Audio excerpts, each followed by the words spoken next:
မင်္ဂလာပါရှင် KMDX Knowledge Sharing Program မှာကြိုဆိုလိုက်ပါတယ်ရှင်ဒီကနေ့ sharing လုပ်ပေးမယ့်ခေါင်းစဉ်လေးကတော့လွယ်ကူလေ့လာ Python ပညာပဲဖြစ်ပါတယ် Python ဒီလေ့လာရလွယ်ကူပြီးအသုံးပြုလို့ရတဲ့ programming language တစ်ခုဖြစ်ကြောင်းကိုအချက်၅ချက်နဲ့ပြောပြပေးသွားမှာဖြစ်ပါတယ်ရှင်လွယ်ကူလေ့လာ Python ပညာနဲ့ပတ်သက်တဲ့အကြောင်းလေးကိုစလိုက်ကြရအောင်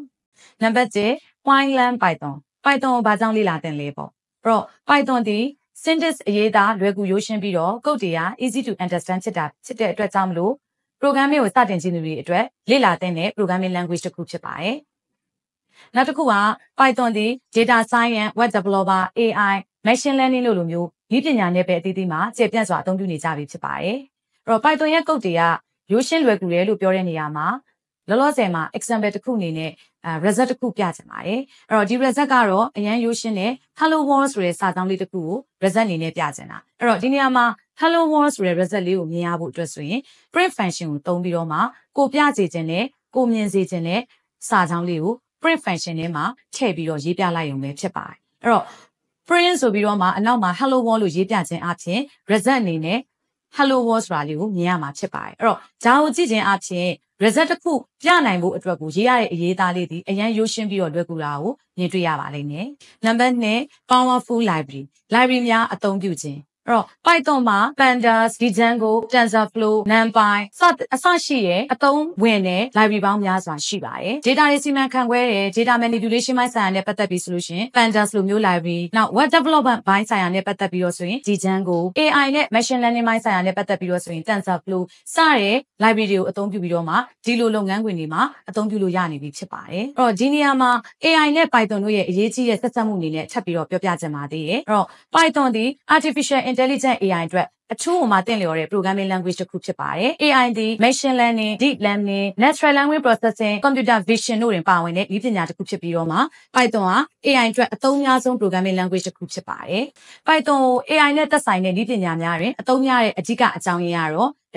သူ့ရဲ့အရေးသား syntax တွေကရိုးရှင်းပြီးတော့မှ AI development အတွက် coding ရေးသားမှုနေရာမှာ algorithm များဖန်တီးခြင်းဟာအလွန်အရေးကြီးပါတယ်အဲ့တော့ Python ဒီရိုးရှင်းတဲ့ syntax နဲ့ AI development ကိုပို့ပြီးတော့လွယ်ကူစေတာဖြစ်ပါတယ်နောက်တစ်ခုကကြတော့ Python မှာအရှိတ်ဘက်ကပြောခဲ့တယ်လို့မျိုးပေါ့သူ့ရဲ့ဘေးလင်ပါလာပြီးသား rich libraries တွေ framework တွေကိုသုံးပြီးတော့မှ AI နဲ့ machine learning နဲ့ပတ်သက်တဲ့လုပ်ငန်းတွေကိုပို့ပြီးတော့တိုးတက်စေမှာဖြစ်ပါတယ်နောက်တစ်ခုက Python မှာ community support အနေနဲ့ AI နဲ့ machine learning တွေအတွက်ကိုအဓိက developer တွေအသုံးများဆုံးဖြစ်တဲ့ developer တွေအဖြစ်များဆုံးဖြစ်တဲ့ပြဿနာများတွေကိုဒီ community support ကနေပြီးတော့မှကြီးမားစွာအထောက်ပံ့ပေးတာဖြစ်ပါတယ်နောက်တစ်ခုက Python ဒီ cross platform ဖြစ်တဲ့အတွက်ကြောင့်မလို့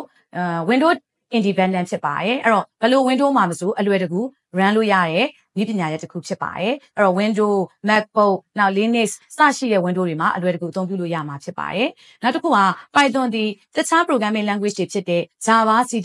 Spark လိုမျိုး integration and scalability feature ကိုလည်းရပါဖြစ်တဲ့အတွက်ကြောင့်မလို့ဒီလို language တွေနဲ့လည်းချိတ်ဆက်ပြီးအသုံးပြုလို့ရမှာဖြစ်ပါတယ်အဲ့တော့ Python ဒီ AI အတွက်ကိုအဓိကသုံးပြုလို့ရတဲ့ programming language တစ်ခုဖြစ်ပြီးတော့ AI ရဲ့နည်းပညာများကိုလည်းတကယ်ကိုထဲထဲဝင်ဝင်အသုံးပြုနေပြီဖြစ်ပါတယ်အဲ့တော့ဒါကြောင့်မလို့ AI နဲ့ Python ကိုချိတ်ဆက်ပြီးတော့စတင်ခြင်းသူတွေအတွက်လေ့လာရာအသုံးပြုရလွယ်ကူပြီးတော့မှအသုံးပြုလို့ကောင်းတဲ့ language တစ်ခုဖြစ်ကြောင်းကိုပြောပြခြင်းပဲဖြစ်ပါတယ်ရှင်နံပါတ်4အနေနဲ့ hands on project များတည်ဆောက်ခြင်းပေါ့ဆို Python programming language ကိုလေ့လာပြီးတော့မှ